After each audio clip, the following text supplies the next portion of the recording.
How's it going? Welcome to the channel. So today we're taking a look at the YoloWay YR20 moped-style electric bike.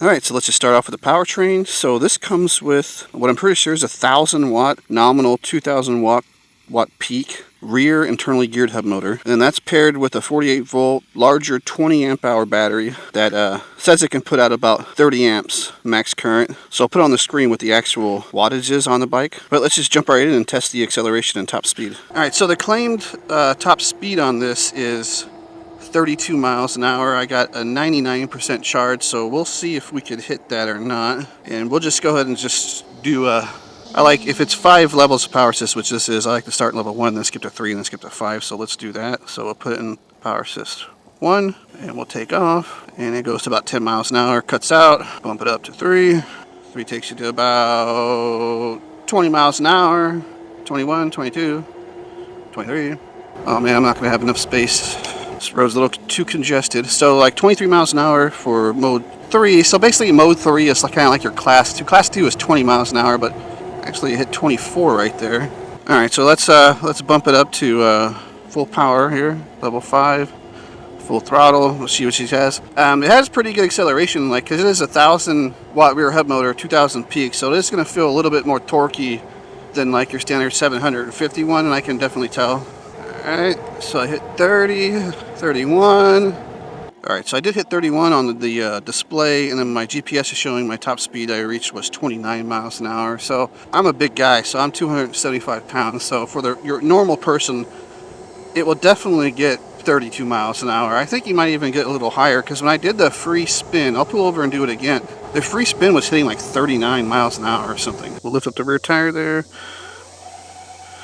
Yeah, see, free spin gets to like 39 miles an hour, and that is a couple mile an hour fast, so maybe that's like 37. So, I mean, I wouldn't doubt that someone might be able to get close to 35 miles an hour on this thing. It is pretty nimble, kind of fun to ride. Again, like, it's a little bit more torquey. It has a little bit of acceleration than your standard e-bikes, so it's a little fun to ride. I mean, all e-bikes are fun to ride, no matter what. But, you know, when they got a little bit more stank, you know, it's a little funner. And then when you can get up into the, you know, close to 30 or in the 30 miles per hour, it kind of makes riding on the road a little bit more comfortable, for me at least, because you can kind of keep up with traffic. You're not going to have people just buzzing by you from behind. You know, people get frustrated if you're going too slow. But I have a longer stretch here. Let's see if we can't get this all the way up to 32 with me on it, or at least 30 on the GPS. While we're increasing speed, we can talk about range a little bit. With the 48 volt 20 amp hour battery, I'll put the watt hours on the screen here. I mean, it really does depend on how you ride, but if you're riding like full power, just full throttle mode, you're probably looking at, you know, maybe 20-25 miles, something like that. And then if you're doing pedal assist and in a lower power mode, I mean, you can really get a ton of range, you know, kind of the sky's the limit.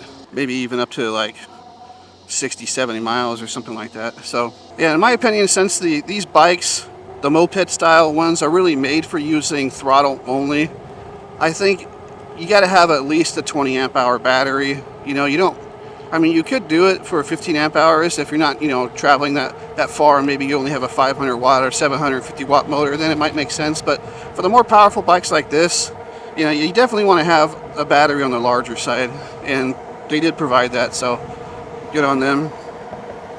So I hit 31.5, still at 29 on my GPS, but I think I'm just reaching I think it's just my weight where I can't actually hit that top speed. I'm sure a lighter person would be able to.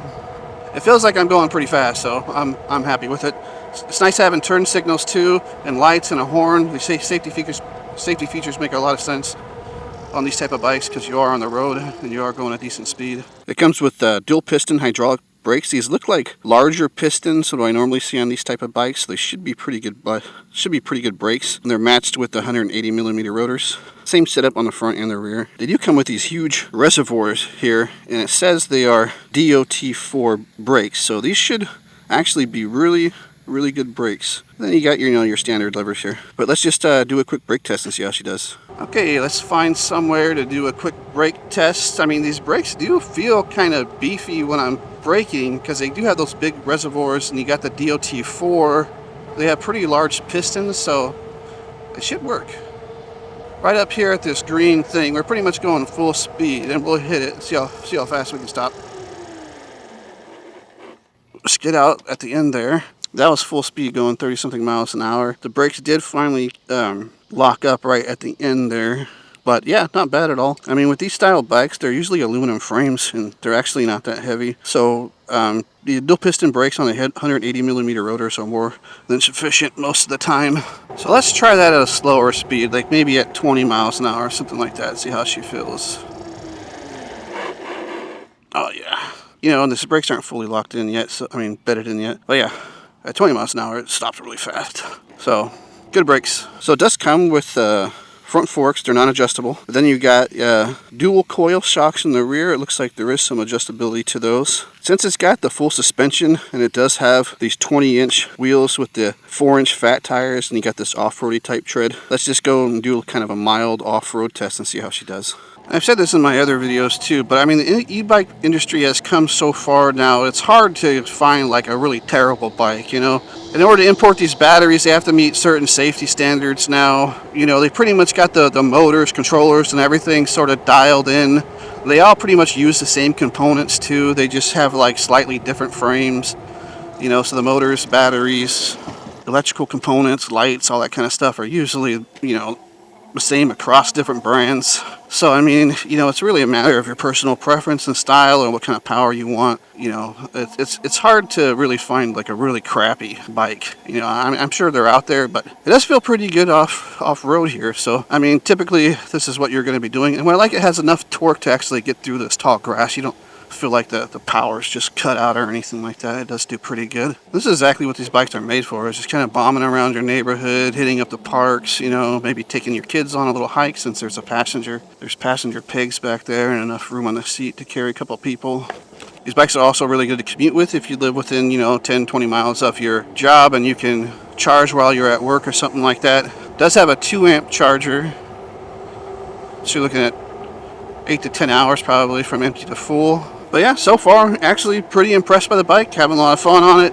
I love these moped-style bikes just because they're so comfortable to ride. So the seat height looks to be right about 30 inches. The seat is pretty nice. It is very comfortable, lots of cushion. The handlebars are raised about, I don't say, 4 or 5 inches there. So it's actually really comfortable to ride. This is a moped-style bike. It's not really made for pedaling, but here are my general ergonomic impressions. All right, in terms of ergonomics, it's actually very comfortable to ride. Most of these moped-style e-bikes are pretty comfortable. I mean, they're not comfortable to pedal because you don't have a good distance between the seat and your pedals, you know? So you can pedal for sure, and it will work. It's just not going to be the most comfortable thing to do.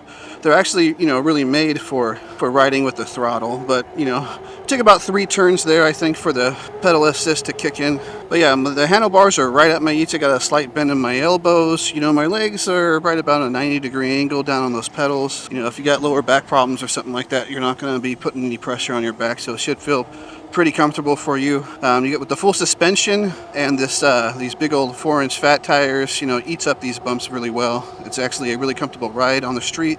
We'll test off-road a little bit later, but yeah, just a nice, plush, smooth, comfortable ride. So there's a 7-speed bike. It comes with your Shimano derailleur, and then you got your derailleur guard here, and your standard e-bike trigger shifter there. It does come with rear passenger pegs, so that's very convenient in case you want to take a passenger. That seat is long enough for 2 people, I think. The front and rear fenders are plastic, which is just fine. You got your standard, you know, e-bike pedals there. Let's go over the dash a bit. So it does give you battery percentages, which I like a lot. I hate it when there's just bars. So you do have the percentage there. You got your speedo, you got your power levels there, and then you got your odometer. Let's see what other information you get. You got your odometer. I'm not sure what that is. Power, I'm not sure. Oh, power in watts. Oh, I see. You can even on power to see how much power you're drawing when you're riding. I like that. For the controls, you got your power button, and then you got your up and down for changing the power modes. You got your cruise control info button, and if you hold this down, the bike will walk with you. So it does have a front headlight and a rear brake light with turn signals. That's what the horn sounds like. Not the loudest horn in the world, but it'll work. And then you got your half throttle on the side here. I prefer these over the thumb throttles because they feel more natural to me. So it is like a really cool looking bike. I really like the blacked out color. You know, just a few little accents. They don't go crazy with the graphics. This powerful bike is much more powerful than your standard 750 watt bike, which makes it more torquey, more fun to ride. But keep that in mind that it's drawing more power.